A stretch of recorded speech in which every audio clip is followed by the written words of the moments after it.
Well, hello everybody, and thank you for joining us today. I'm Caitlin Palmer. And I'm Clay. You're watching Pet Candy, and if you like cats, then you're in the right place. This show is brought to you by Zoetis. Hi, I'm Dr. Shannon Gregoire. Today, I want to talk to you about how cats mask pain through their behavior and what you, as a pet parent, can do to help. Cats are incredibly skilled at hiding their discomfort, which can make it challenging for even the most attentive owners to spot the subtle signs of pain. Unlike dogs, cats usually don't show obvious signs of pain, like limping. Instead, they exhibit behavioral changes that are often mistaken for just getting older. Common signs of pain in cats include decreased agility, reduced mobility, and changes in grooming habits. These subtle cues can be easily overlooked, leading to underdiagnosis and undertreatment of conditions like osteoarthritis. Understanding and recognizing these behaviors is crucial for differentiating pain from normal aging in cats. Feline osteoarthritis often remains hidden because cats instinctively mask their pain. This condition affects over 60% of cats over the age of 6 and a staggering 90% of cats over 12. Despite its prevalence, diagnosing osteoarthritis in cats is challenging because they are so good at concealing their discomfort. Several factors contribute to this difficulty. Cats visit the vet less frequently than dogs, and many cat owners are unaware of the specific behaviors that indicate pain in their pets. Additionally, assessing a cat's movement during an exam can be tricky. Overcoming these challenges requires a proactive approach to screening cats for osteoarthritis during regular vet visits. Fortunately, there's a tool that can help you monitor your cat's health at home: the Zoetis Feline Osteoarthritis Checklist. This checklist covers 6 key behavior areas and 14 simple data points to help you recognize changes in your cat's daily life. It helps you assess your cat's difficulty with normal physical actions, such as jumping and running, and score their health and behavior across vital categories. By using this checklist and discussing it with your veterinarian during annual exams, you can help identify signs of osteoarthritis pain early on. Low scores on emotional well-being or vitality can alert you and your vet to underlying discomfort that might otherwise be dismissed as laziness or old age. Recognizing and addressing feline pain is crucial for your cat's well-being. By paying attention to subtle behavioral changes and using systematic screening methods, you can help ensure early detection and better management of osteoarthritis pain at your beloved pet. Thank you for watching.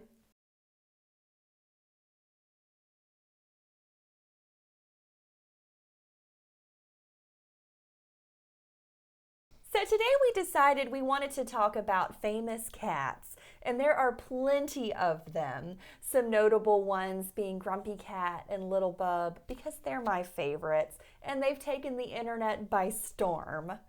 So Grumpy Cat, she's my favorite. We actually have a Grumpy Cat thing over our coffee pot at home. Yeah, we've got some Grumpy Cat memorabilia. We have Grumpy Cat stuff. So it's above our coffee pot, and it says, "I hate morning people and mornings and people." And it's exactly how I feel when I make my coffee in the morning. So Grumpy Cat, if you don't know who that is, shame on you. Go read about Grumpy Cat because she's the greatest thing ever. But she's known for having a permanently grumpy face. She just looks angry, but she wasn't. Her family said that she was actually a very sweet kitten, very playful. Of course, she became a cat, but we're going to say kitten because all cats are kittens. Are you sure? Because she looked really, really grumpy. She was very small. But so her name wasn't actually Grumpy Cat. That makes sense. Her name was Tartar Sauce because her mama worked at Red Lobster. And when she got her as a kitten, they're like, "Oh, that looks like tartar sauce." Because she was, the cream and the right. the tan. I thought maybe because she was tart.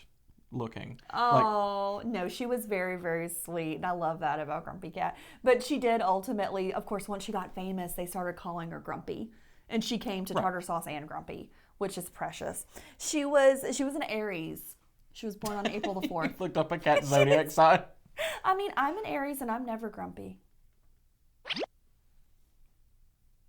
Moving on. But she loved bugs and bags and string, and she was just wonderful. She's my favorite. She was a cat. She was a cat.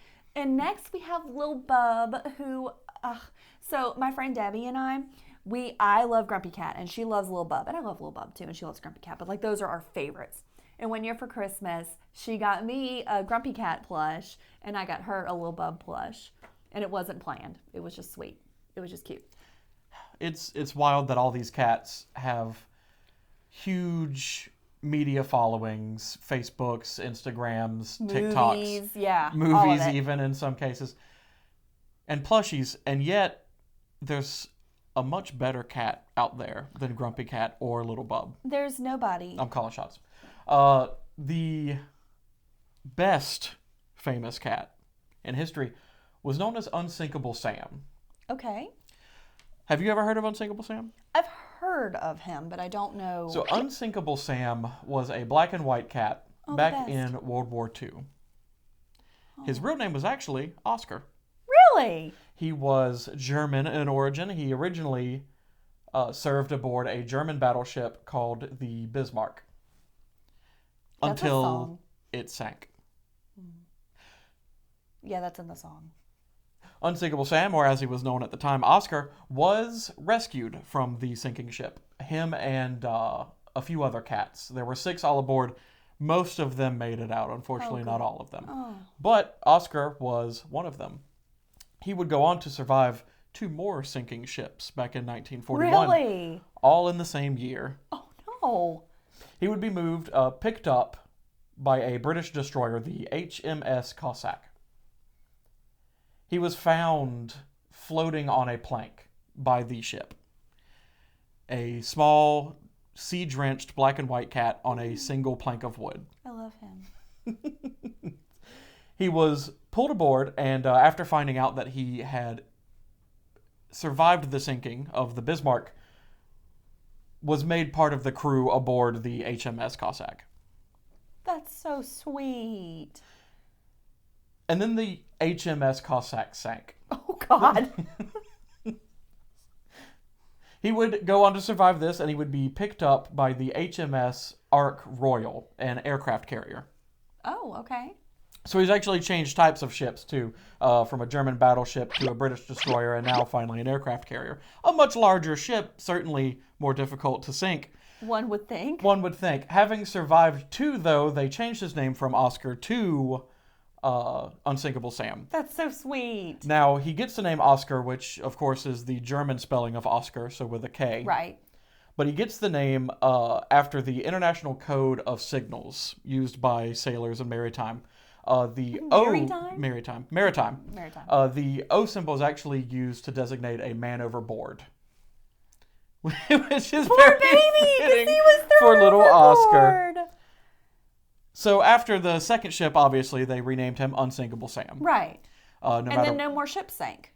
Certainly no more sips shank. Sips shank? No more sip shank. I'm going to sip my coffee. Go for it. Now, Clay, so the ship is fine, Mm-hmm. and then the cat goes on the ship and the ship sinks. Yes. Did they ever think maybe the cat had anything to do with that?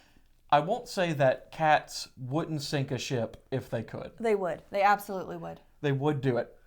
I don't believe that this cat would have sunk these ships. He was well liked by the crew. Everyone loved Unsinkable Sam, as he became known as. But unfortunately, after boarding the HMS Ark Royal, it was torpedoed and went down. But Sam was okay, right? Unsinkable Sam, true to his name, once again survived and made his way... I was actually really worried about Unsinkable Sam. It's okay. He's all good. Okay. Or he was. This was a very long time ago. He's still still alive. He was brought to the UK, where he lived out the rest of his life in a place called Home for Sailors. That's so sweet. Was it kind of like a VA for sailors? Right. And he stayed with his people. He enjoyed his military retirement until the year 1955, when he did finally pass. But that is the story of Unsinkable Sam. A famous cat that was in a lot of newspaper articles for having been the one lucky or unlucky cat to survive 3 consecutive ship sinkings. That's amazing. And there's no plushies of this man. That's not fair. It's not fair. We need to make one. Pet Candy, get on that. Yeah, fund us one. Well, it's really not fair that they don't have a plush of Unsinkable Sam, because I have Lil Bub and I have Grumpy, and I just feel like he's the perfect little tip of our kitty triangle. And I know. need him. Unfortunately, there's no such thing as a plush of Unsinkable Sam. Oh my God, give me this baby! Is this really what he looks like? It's what he looked like. He's perfect! He was a simple black and white cat with a stripe of white up his nose. Oh, the best. You know, black and white cats are the least adoptable in shelters. It's sad, and that's what most of our cats are, black and white. That's why we have all black and white cats. Our house lives on a gray scale of either black or gray or black and white. We do have a pop of orange. We have one orange cat. His name is Smee, short for Smeagol. Everyone loves cats. Everyone loves cats. And I'm pretty sure. Everyone. Okay, loves as decreed. Cats. Okay? All right. Okay? All right. Well, that's been really fun. And Unsinkable Sam, you're going to come home and live with me. I don't know. This plush doesn't belong to us. It does now. Well, we hope that you've had a fun time learning about some of these famous cats, especially Unsinkable Sam, who deserves more credit. He does. Why doesn't Unsinkable Sam have 1.5 million followers on TikTok and Instagram? Because he died a long time ago. Yeah, probably before TikTok and Instagram were around, I suppose. Well, I hate that. We're going to make one. Until next time, be sure to like and subscribe and follow us on Vet Candy. And Pet Candy. We'll see you next time. Bye. Goodbye.